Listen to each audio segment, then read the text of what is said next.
La REP PMCB, pour responsabilité élargie du producteur pour les produits et matériaux de la construction du bâtiment, est une réglementation entrée en vigueur le 1er mai 2023.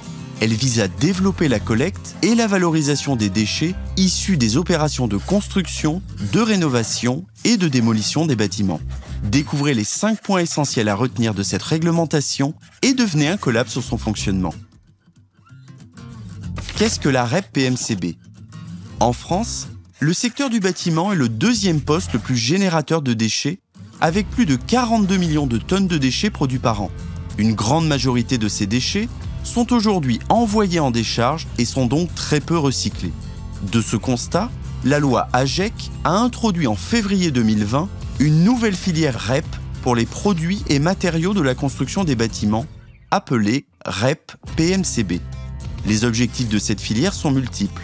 Il s'agit de limiter les déchets non triés, de préserver les ressources naturelles, de réduire les dépôts sauvages, d'augmenter le recyclage matière et le réemploi, de densifier le maillage des points de collecte et ainsi éviter la saturation des décharges.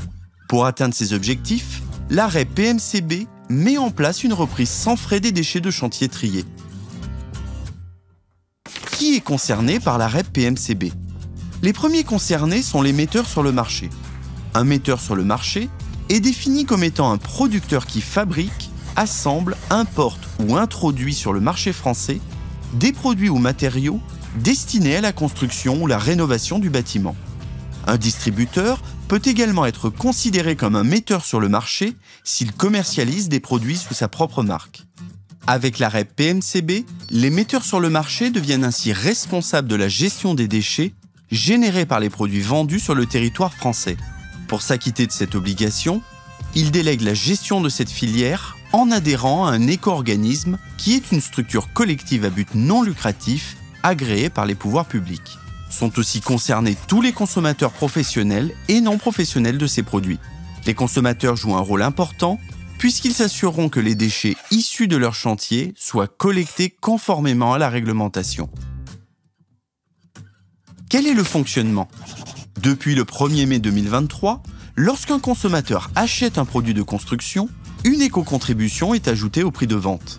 Cette éco-contribution est collectée par les metteurs sur le marché, puis reversée à l'éco-organisme dont il est adhérent.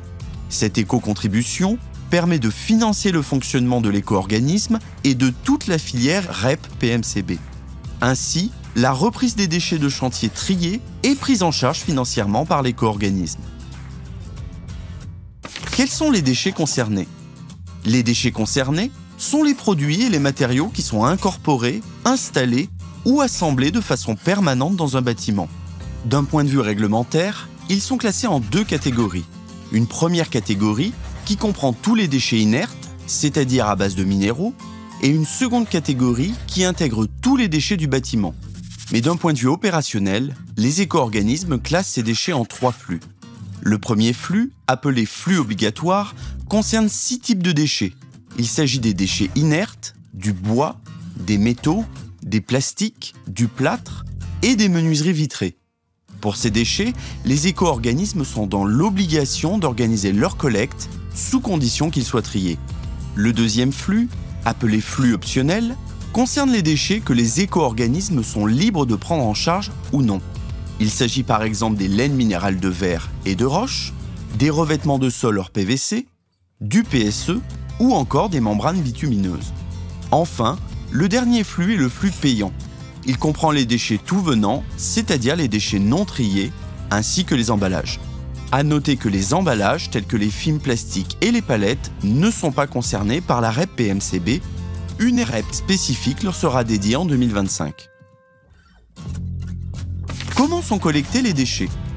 Les déchets peuvent être collectés de 3 manières différentes.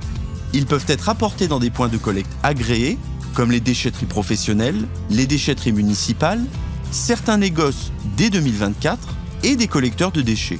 La liste des points de collecte agréés est consultable sur le site de chaque éco-organisme.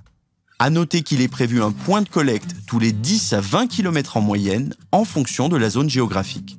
Il peut être également repris directement sur chantier par des collecteurs agréés par les éco-organismes. les déchets devront impérativement être triés et représenter plus de 50 mètres cubes, tous déchets triés confondus. Enfin, les déchets triés peuvent aussi être collectés directement chez les entreprises et artisans qui disposent de leurs propres entrepôts. Pour en savoir plus sur cette nouvelle réglementation, rendez-vous sur notre site internet www.knofinsulation.fr.